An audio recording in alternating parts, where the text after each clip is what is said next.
तो बेसिकली जो सुभाष चंद्र बोस जी का जो कंट्रीब्यूशन है, it is very confusing. People don't know कि उनका कंट्रीब्यूशन क्या है। लोग समझते हैं कि भाई वो मतलब वो बहुत बड़े नेशनल लीडर थे, उन्होंने कांग्रेसी थे या कांग्रेस से झगड़ा था और उसके बाद उन्होंने अंग्रेज़ों के अगेंस्ट Aggressive सेना थे। खड़ी कर ली, जापानीज से मिल गए और उन्होंने अंग्रेज़ों को डरा दिया।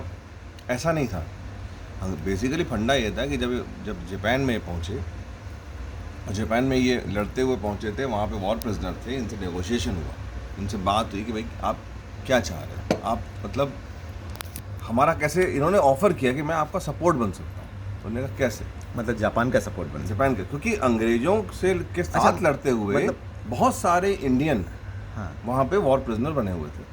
अच्छा, तो उन्होंने ओके। कहा ये सारे जो इंडियन है, जो अंग्रेज़ों की सेना है, ये असल में इंडियन है, इन वॉर प्रिजनर को आप मुझे दो अच्छा, ओके, ओके। और दिस ये इज वेरी आपके साथ लड़ेंगे, ये आपके सपोर्टर बन के लड़। बोले यार ये तो हमारे दुश्मन है, हाँ, प्रिजनर ऑफ वॉर्स हैं, ये तो मरेंगे। बोले नहीं, इनको मारो मत, ओके। ये आपके साथ लड़ेंगे क्योंकि हमको अंग्रेज़ों के अगेंस्ट ये सिर्फ इसलिए लड़ रहे थे क्योंकि अंग्रेज़ों के साथ थे, वो उनको रोटी दे रहे थे। अब इनको मैं बताऊंगा, ये समझेंगे इस बात को कि हमको हमारे देश के लिए लड़ना है। अच्छा, उनने अंग्रेजों के ही सिपाही जो हाँ। हिंदुस्तानी थे, जो एग्जैक्टली जापानीज जो जापानीज के में अगेंस्ट थे। लड़ रहे थे, हाँ। उनको उन्होंने आज़ाद हिंद फौज का नाम दिया अच्छा। और बोला कि ये मेरी फौज है जो हिंदुस्तान को आज़ाद कराएगी। वेरी और वो जापान के साथ लड़े। ओके, ठीक है, तो वहाँ से कहानी शुरू हुई। ओके। अब उसके बाद उन्होंने कहा कि साहब वो तो लड़ाई में तो टाइम लगेगा, हिंदुस्तान पहुँचना, और इट्स अ लॉन्ग प्रोसेस। तो टोक्यो से उनका रेडियो का उन्होंने कनेक्टिविटी बनाई। तो उन्होंने कहा मुझे बदले में मेरे देशवासियों के लिए एक रेडियो चैनल चाहिए।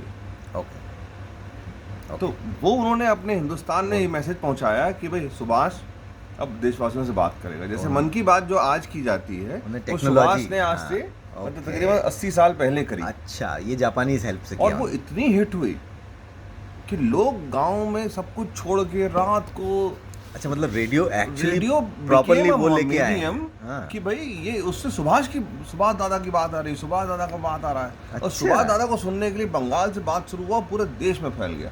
और जो उनने बोलना शुरू किया, हाँ। उन्होंने सारे अंग्रेजी सेना में जो हिंदुस्तानी सिपाही थे उनको आह्वान किया कि भाई तुम लोग छोड़ो उनको, अब तो हमारे साथ आओ। ओके। तुम गलत आदमी का साथ दे रहे हो, गलत सेना का साथ दे रहे हो, वो तुम्हारे मालिक नहीं है, हम अपने मालिक हैं। तो और हम आ रहे हैं तुमको छुड़ाने के लिए। तो उन्होंने एक्चुअली टेक्नोलॉजी का यूज़ किया, उस ज़माने की जो मतलब जो बेस्ट टेक्नोलॉजी अवेलेबल थी, और उस टेक्नोलॉजी का यूज़ करके उनने एक क्रांति की शुरुआत की। क्रांति की लोगों के शुरुआत, दिमाग में ये बिल्कुल। बैठाई बात कि भाई ये जो अंग्रेज हैं ये तुम्हारे दुश्मन हैं। हाँ, असल में ये अंग्रेज किसी के सगे नहीं है, उनने साबित किया कि अंग्रेज किसी, और in a series of his lectures, his like speeches, कि उन्होंने ऐसा माहौल बन जाता था कि भैया सुभाष चंद्र बोस को सुनने के लिए लोग रेडियो खरीदने लगे, सुनने लगे, रेडियो में आ रहा है, गांव की चौपालें बैठने लगी। तो सुभाष ने एक माहौल बनाया और सबसे बड़ा उसका असर हुआ नेवल म्यूटिनी। हिंदुस्तान में हिंदुस्तान का सिपाही, एक और बात इसमें मतलब ये बहुत unique है। नौसेना की क्रांति हुई थी शायद मुंबई में या नेवल कहीं म्यूटिनी पे। हुई थी, और उसमें फिर अंग्रेज़ों ने उसको दबाया था, फिर उनके ऊपर वो चलाया था, क्या बोलते हैं, राजद्रोह वगैरह, कोर्ट मार्शल किया था। मार्शल किया था। उसके लिए फिर अल्टीमेटली नेहरू और काफ़ी कांग्रेस के लोग उनके वकील बने नेवल के, और उन्होंने उनको छुड़वाया और साबित किया कि इनकी कोई गलती नहीं है। तो तब अगर तक हिंदुस्तान आज़ाद भी हो रहा था। एसेंशियली देखें तो 1857 के बाद एक्चुअली म्यूटिनी जो हुई है वो नेवल म्यूटिनी नेवल हुई म्यूटिनी है। लगभग 100 exactly, साल लगे हैं 100 साल almost। लगे, बिल्कुल सही बात। ओके। और ये भी एक बहुत यूनिक बात है, मैं आपको बताऊं कि ब्रिटिश जो फौज थी, जो ईस्ट इंडिया कंपनी थी, it was on the brink of collapse, मतलब वो बैंकरप्सी के रास्ते पे थी जब भारत जब को आज़ादी हिंदुस्तान मिली। वो पहुंची। और अच्छा। उसने पहली बार उन्होंने एक फौज बनाई। अच्छा अच्छा अच्छा, उनको ओके। दुनिया में एक्सपीरियंस कहीं नहीं हुआ, मतलब it's a very unique thing कि ब्रिटिश सेना में लड़ने के लिए उनको ब्रिटिश मिलते ही नहीं थे। ये बहुत एक स्टैब्लिश फैक्ट है कि ब्रिटेन में जो लड़ते थे सैनिक, वो सिर्फ चोर होते थे, हाँ, डकैत होते थे, मतलब समाज मर्डरर होते थे, से समाज से ढंग निष्कासित के किए हुए लोग कोई लोग, चुनाव उस पर लड़ना ही नहीं चाहते थे। समाज तो से वो बहुत निष्कासित परेशान थे किए इस हुए। बात को लेके। तो जब उन्होंने यहाँ फौज बनाई और उनको पता चला भाई कुछ यहाँ की लड़ाकू कम्युनिटी जो he is looking for, they are looking for jobs, तो उन्होंने उनको जॉब दिया। तो उनको लगा भाई जॉब दिया तो जॉब जैसे काम है ये, पर उनको नहीं पता था यहाँ नमक की ऐसी वैल्यू है कि साला जो नमक देगा उसके लिए खून बहा देंगे। करेक्ट है ना। तो ये जो उनको इतना यूनिक चीज मिली यहाँ पे, ऐसे उनका गोल्ड माइन खुला हाँ। कि उन्होंने पूरा वर्ल्ड वॉर 1 हाँ। और वर्ल्ड वॉर 2 सिर्फ हिंदुस्तानी फौज से लड़ा। अच्छा। More than 70% of their world war 1 भी? वर्ल्ड वॉर 1 भी। अच्छा। हाँ, हालांकि और- वर्ल्ड वॉर 1 को यूरोपियन वॉर आजकल लेकिन जयशंकर लोग ने बोलते हैं कि बोल वर्ल्ड दिया। वॉर 1 और वर्ल्ड वॉर 2 में, खासकर वर्ल्ड वॉर 2 में लोग बोलते हैं जर्मन इतने मरे इतने। अगर आप डेटा देखोगे ना तो हिंदुस्तानी सिपाही सबसे ज्यादा मरे हैं उसमें। मतलब यहाँ से वहाँ शिप किए गए? अरे लोग इजिप्ट में 30-30 साल पोस्टेड रहे, लोग मतलब यूरोप में 40-30-35 साल पोस्ट रहे, और यहाँ वहीं के के मतलब होके रहे हिंदुस्तानी सिपाही, और भारतीय साले वहाँ अंग्रेजों की गा रहे हैं बैठ के। भारतीय क्षत्रिय मतलब वहाँ जाके लड़ा है? बिल्कुल, क्षत्रिय, सरदार, मुसलमान भी बहुत लड़े हैं। मुसलमान भी और मतलब ये अपने जो ये होते हैं ना अपने क्या कहलाते हैं हरियाणवी, जो अपने जाट जाट। बहुत बड़ी इनके पार्ट था। तो इनकी पूरी ताकत बन गई हिंदुस्तानी सेना।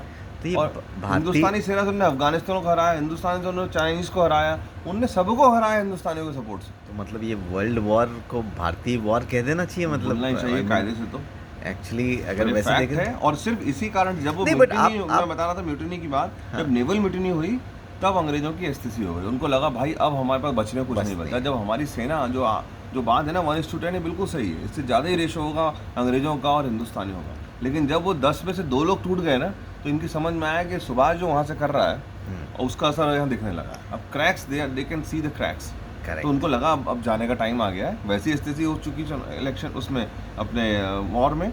अब जो हमारे पास है, जो स्ट्रेंथ है, वो भी टूट रही है। उन्होंने कहा अब भागो यहाँ से। भय क्रिएट हो गया। वो बहुत बड़ा फैक्टर था। बहुत बड़ा factor और था। डेफिनेटली उसमें कांग्रेस के मूवमेंट्स का, बाकी बहुत चीज़ों का Awareness हाथ का, था। बिल्कुल। लेकिन ये बहुत बड़ा इम्पैक्ट, जो जैसे बोलते हैं ना आखिरी हथौड़ा, हाँ, कि वो सुभाष ने मारा, करेक्ट। तो उससे जो क्रैक क्रिएट हुआ ना, वो पूरा फैल गया।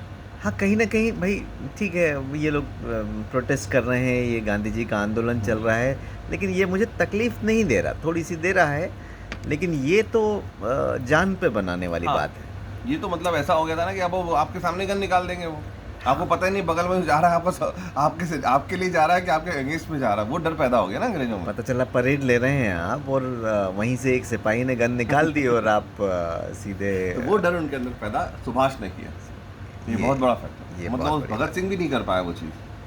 हाँ, मतलब भगत सिंह ने उतना स्ट्रक्चर नहीं बनाया, हाँ, लेकिन मतलब उन्होंने भगत सिंह को टाइम नहीं मिला ना। अवेयरनेस बहुत भगत क्रिएट सिंह की। एक अलग ही लेवल के व्यक्ति थे। हाँ। 20-21 साल में इस तरह की जैसी फिलॉसफी उन्होंने जनरेट की, philosophy। जो बात की उन्होंने, वो आज तक मतलब हाँ, लोग इस उम्र में कहाँ समझ पाते हैं संभव लोग, नहीं है। सही वो बात तो है। एक अलग ही आदमी थे, लेकिन सुभाष ने इम्पैक्ट डेफिनेटली क्रिएट किया। बहुत बढ़िया, बहुत बढ़िया।